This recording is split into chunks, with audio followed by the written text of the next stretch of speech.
दोस्तों नमस्कार, आप देख रहे हैं ग्लोब हरियाणा न्यूज। मैं हूं आपके साथ रमन कुमार। आज की इस विशेष बुलेटिन में हम आपको दिखाएंगे हरियाणा की 30 बड़ी और अहम खबरें। प्रदेश की राजनीतिक, मौसम, किसान, रोजगार, शिक्षा, अपराध, विकास और प्रशासन से जुड़ी हर महत्वपूर्ण अपडेट लेकर हम हाजिर हैं। आज है 18 जून 2026 वार वीरवार।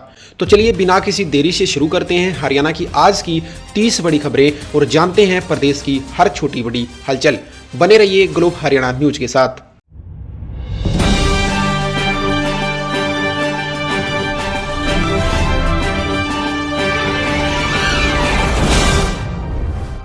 शिक्षकों की ट्रांसफर पॉलिसी पर मंथन। हरियाणा के शिक्षा विभाग की टीचर्स ट्रांसफर पॉलिसी पर 22 जून को होने वाली कैबिनेट बैठक में विस्तार से चर्चा होगी।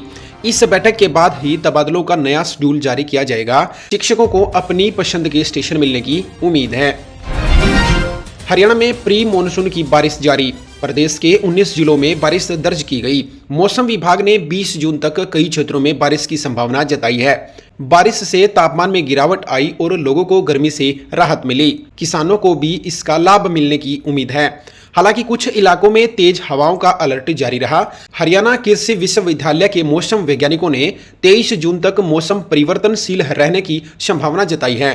कई जिलों में तेज हवाएं और गरज चमक के साथ बारिश हो सकती है। कांग्रेस द्वारा ब्लॉक अध्यक्षों की नियुक्ति। हरियाणा कांग्रेस ने सांगठनिक ढांचे को मजबूत करने की दिशा में बड़ा कदम उठाया है। ब्लॉक कांग्रेस कमेटी अध्यक्षों की नई नियुक्ति को हरी झंडी दे दी गई है। इससे पार्टी कार्यकर्ताओं में नया जोश भरने की उम्मीद है। लोहारू में विकास कार्यों की सौगात। भिवानी जिले के लोहारू विधानसभा क्षेत्र में मुख्यमंत्री ने करोड़ों रुपए के विकास कार्यों की घोषणा की। लोहारू में 25 किलोमीटर ग्रामीण रास्तों को पक्का करने का ऐलान किया। पंचायतों के समग्र विकास के लिए अतिरिक्त 5 करोड़ की राशि दी जाएगी। एक्सटेंशन ऑफ गेस्ट लेक्चरर्स को राहत। हरियाणा सरकार ने राज्य के एक्सटेंशन ऑफ गेस्ट लेक्चरर्स को बड़ी राहत दी है। इन शिक्षकों की नौकरी और भत्तों से जुड़े नियमों में कुछ सकारात्मक बदलाव किए गए हैं। इससे उच्च शिक्षा में जुड़े शिक्षकों को आर्थिक सुरक्षा मिलेगी। हरियाणा के मुख्यमंत्री नायब सिंह सैनी ने बुधवार को भिवानी और झज्जर में बड़ी विकास परियोजनाओं को सौगात दी। भिवानी एरोड्रोम में लगभग 31 करोड़ रुपए की लागत से विकसित नई विमान सुविधाओं का उद्घाटन किया गया, जिससे पायलट परीक्षण और विमान क्षेत्र को बढ़ावा मिलेगा। मुख्यमंत्री ने कहा कि इससे युवाओं के लिए रोजगार और परीक्षण के नए अवसर खुलेंगे। वहीं झज्जर जिले के मनीमपुर गांव में आयोजित कार्यक्रम के दौरान बादली क्षेत्र के करीब 100 करोड़ की विकास परियोजनाओं की घोषणा की गई। मुख्यमंत्री ने जनसभा को संबोधित करते हुए कहा, सरकार प्रदेश के हर क्षेत्र में समान विकास सुनिश्चित करने के लिए लगातार कार्य कर रही है। इन घोषणाओं से दोनों क्षेत्रों में आधारभूत ढांचे और विकास कार्यों को नई गति मिलने की उम्मीद है। HTET परीक्षा के लिए नई अपडेट। हरियाणा विद्यालय शिक्षा बोर्ड ने HTET परीक्षा का विस्तृत शेड्यूल जारी किया। उम्मीदवारों को परीक्षा केंद्र और समय संबंधी दिशा निर्देशों का पालन करना होगा। NCR योजना में हरियाणा के शहरों का विकास। NCR प्लानिंग बोर्ड की बैठक में हरियाणा के 5 जिलों को लेकर अहम निर्णय लिया गया। राज्य के इन शहरों को NCR से बाहर नहीं किया जाएगा। इन क्षेत्रों में 4 नए नमो सिटी विकसित किए जाएंगे। चैनत गांव में पेयजल संकट को लेकर आमरण अनशन पर बैठे बुजुर्ग टेकराम की तबीयत गंभीर रूप से बिगड़ गई। अनशन के दौरान उनकी शुगर का स्तर 24 पर पहुंच गया और वहीं ब्लड प्रेशर बढ़कर 175 दर्ज किया गया। स्वास्थ्य बिगड़ने के बावजूद टेकराम अपनी मांगों पर डटे रहे। चैनत गांव में पेयजल समस्या को लेकर चल रहा आमरण अनशन अब बड़े आंदोलन का रूप लेता नजर आ रहा है। 18 जून को हांसी में उपायुक्त को ज्ञापन सौंपने के लिए पूरे गांव सहित हरियाणा के विभिन्न जिलों में बड़ी संख्या में लोगों के पहुंचने की संभावना जताई जा रही है। आंदोलनकारियों का कहना है कि पेयजल संकट के समाधान की मांग को लेकर यह प्रदर्शन किया जा रहा है। कार्यक्रम में किसानों, युवाओं, महिलाओं और सामाजिक संगठनों की भागीदारी रहने की उम्मीद है। धरना स्थल पर पहुंचे कांग्रेस नेता ब्रजेंद्र सिंह ने आंदोलन को अपना समर्थन देने का आश्वासन दिया। उन्होंने ग्रामीणों की मांग को जायज बताते हुए सरकार से जल्द समाधान निकालने की अपील की। आयोजकों के अनुसार यदि मांगे नहीं मानी जाती तो आंदोलन को और भी व्यापक स्तर पर आगे बढ़ाया जाएगा। अवैध निर्माण और संपत्तियों पर नजर। हरियाणा शहरी विकास प्रौद्योगिकी HSDA ने राज्य में अवैध कब्जों के लिए अभियान तेज कर दिया है। कई शहरों में अनाधिकृत निर्माणों को तोड़ने की कार्रवाई की जा रही है। लावारिस पशुओं के बचाव और बरसात के मौसम में पशुओं के बचाव के लिए सरकार अलर्ट मोड पर है। सिरसा के हादसे में पशुओं के दबने जैसी घटना को देखते हुए प्रशासन विभाग ने एडवाइजरी जारी कर दी है। किसाऊ बांध परियोजना पर सहमति।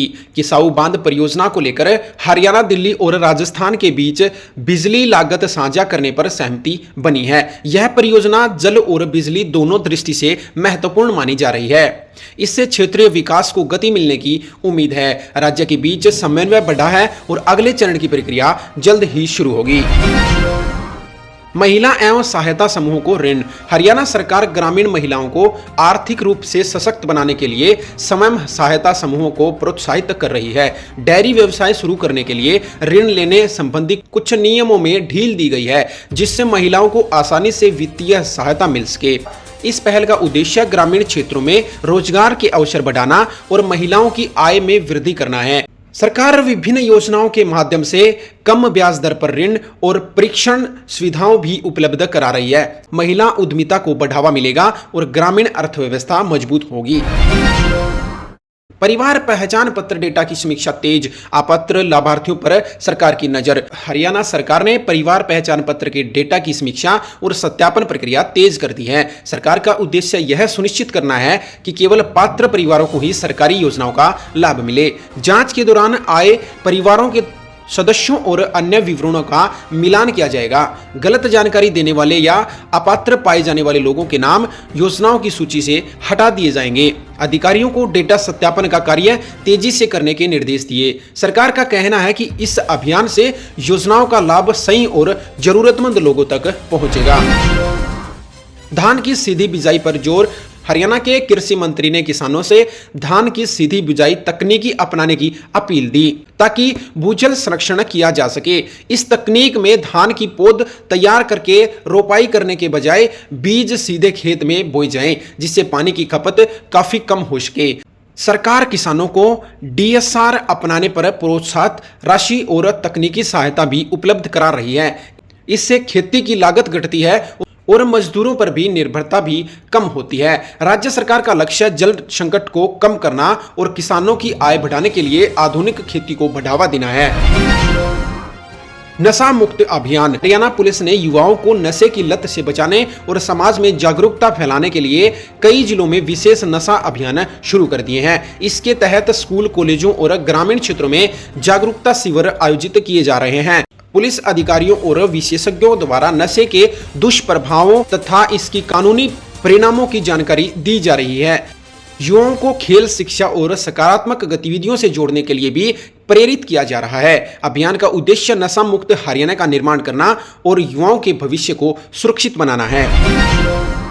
हरियाणा सरकार आयुष्मान भारत योजना का दायरा बढ़ाते हुए अधिक से अधिक पात्र परिवारों को इसमें शामिल कर रही है। इसके लिए नए आयुष्मान कार्ड बनाने का अभियान चलाया जा रहा है, ताकि जरूरतमंद लोगों को मुफ्त स्वास्थ्य सेवाओं का लाभ मिल सके। योजना के तहत सूचीबद्ध अस्पतालों में लाखों रुपए का कैशलेस इलाज उपलब्ध करवाया जाता है। प्रशासन पात्र परिवारों की पहचान कर उनका पंजीकरण कराने में जुटा हुआ है। इस पहल से गरीब और मध्यम वर्गीय परिवारों पर इलाज का आर्थिक बोझ कम होने की उम्मीद है। कौशल विकास योजनाएं। हरियाणा में युवाओं को रोजगार के बेहतर अवसर उपलब्ध कराने के लिए कौशल विकास केंद्रों में एक नए स्तर के लिए दाखिले शुरू कर दिए गए हैं।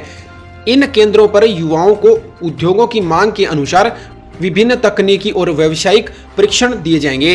प्रशिक्षण के माध्यम से युवाओं के कौशल को निखारने और उन्हें रोजगार और स्वरोजगार के लिए तैयार किया जाएगा। सरकार का उद्देश्य बेरोजगारी कम करना और युवाओं को आत्मनिर्भर बनाना है। करनाल CIA टीम पर हमला।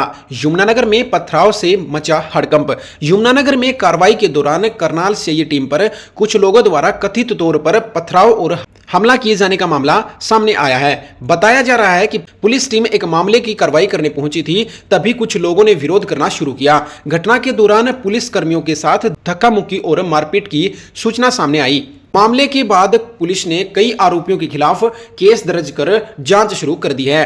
क्षेत्र में सुरक्षा व्यवस्था बढ़ा दी गई है और आरोपियों की पहचान के लिए साक्ष्य जुटाए जा रहे हैं। पुलिस अधिकारियों का कहना है कि दोषियों के खिलाफ कानून के अनुसार सख्त कार्रवाई की जाएगी। प्रदेश की विभिन्न नगर पालिकाओं में प्रॉपर्टीज आईडी से जुड़ी त्रुटियों को दूर करने के लिए विशेष कैंप लगाए जा रहे हैं। इन कैंपों में नागरिक अपनी प्रॉपर्टी आईडी की गलतियां ठीक करवा सकते हैं। अधिकारियों को शिकायत का जल्द समाधान करने के निर्देश दिए गए हैं। इससे लोगों को संपत्ति संबंधित कार्यों में सुविधा मिलेगी। हरियाणा रोडवेज ने यात्रियों की सुविधा को ध्यान में रखते हुए कुछ नए रूटों पर बस सेवाएं शुरू की हैं। इससे ग्रामीण और शहरी क्षेत्रों के बीच आवागमन आसान होगा। नए रूटों से यात्रियों का समय बचेगा और बेहतर परिवहन सुविधा मिलेगी। विभाग ने लोगों से इन सेवाओं का अधिक से अधिक लाभ उठाने की अपील की। अगर आप ये रूट देखना चाहते हैं तो हरियाणा रोडवेज की मेन वेबसाइट पर जाकर देख सकते हैं। हरियाणा सरकार ने वृद्धावस्था, विधवा और दिव्यांग पेंशन योजनाओं के नियमों को और सरल बनाने की दिशा में कदम बढ़ाए हैं। इससे पात्र लाभार्थियों को पेंशन प्राप्त करने में सुविधा होगी और आवेदन प्रक्रिया भी आसान बनेगी। सरकार का उद्देश्य जरूरतमंद लोगों तक योजनाओं का लाभ तेजी से पहुंचना है। हरियाणा में अवैध कॉलोनियों पर कार्रवाई तेज। हरियाणा में अवैध कॉलोनियों पर कार्रवाई तेज करते हुए टाउन एंड कंट्री प्लानिंग विभाग ने सख्ती बढ़ा दी है। विभाग ने ऐसी कॉलोनियों में रजिस्ट्री और निर्माण कार्यों पर कड़ी निगरानी के निर्देश दिए। अधिकारियों का कहना है कि नियमों का उल्लंघन करने वालों के खिलाफ कानूनी कार्रवाई की जाएगी। हरियाणा के प्रमुख पर्यटक स्थलों मोरनी हिल्स और सूरजकुंड में पर्यटकों के लिए मूलभूत सुविधाओं को बेहतर बनाया जा रहा है। सड़क, पार्किंग, स्वच्छता और अन्य सुविधाओं के विस्तार पर काम चल रहा है। सरकार का उद्देश्य पर्यटन को बढ़ावा देना और अधिक से अधिक पर्यटकों को आकर्षित करना है। मॉनसून को देखते हुए हरियाणा के शहरी क्षेत्रों में जलभराव की समस्या से निपटने के लिए नालों और ड्रेनों की सफाई का कार्य अंतिम चरण पर पहुंच गया। नगर निकाय विभाग ने अधिकारियों को समय रहते सभी तैयारियां पूरी करने के निर्देश दिए। संवेदनशील क्षेत्रों की विशेष निगरानी की जा रही है ताकि बारिश के दौरान लोगों को परेशानी का सामना न करना पड़े। प्रशासन का दावा है कि इस बार जलभराव की समस्या को काफी हद तक कम किया जाएगा। हरियाणा में विपक्षी दल लगातार भाजपा सरकार को विभिन्न मुद्दों पर घेरने की कोशिश कर रहे हैं। कांग्रेस या इनेलो सहित अन्य विपक्षी नेताओं का आरोप है कि प्रदेश में महंगाई, बेरोजगारी, शिक्षा व्यवस्था और बढ़ते अपराध जैसे गंभीर मुद्दे चिंता का विषय बने हुए हैं। विपक्ष का कहना है कि आम जनता इन समस्याओं से जूझ रही है और सरकार समाधान देने में विफल रही है। वहीं भाजपा सरकार अपने कार्यकाल की उपलब्धियां और विकास कार्यों को जनता के सामने रख रही है। राजनीतिक जानकारों का कहना है कि आने वाले समय में ये मुद्दे प्रदेश की राजनीति में प्रमुख भूमिका निभा सकते हैं। सरकार और विपक्ष के बीच इन विषयों को लेकर लगातार बयानबाजी और आरोप और प्रत्यारोप का दौर जारी है। दोस्तों, आज की 30 बड़ी खबरों में बस इतना ही। वीडियो पसंद आया हो तो लाइक और शेयर जरूर करें। चैनल को भी सब्सक्राइब करें। आप देख रहे थे ग्लोब हरियाणा न्यूज। इसी आशा के साथ आपका दिन शुभ रहे। नमस्कार।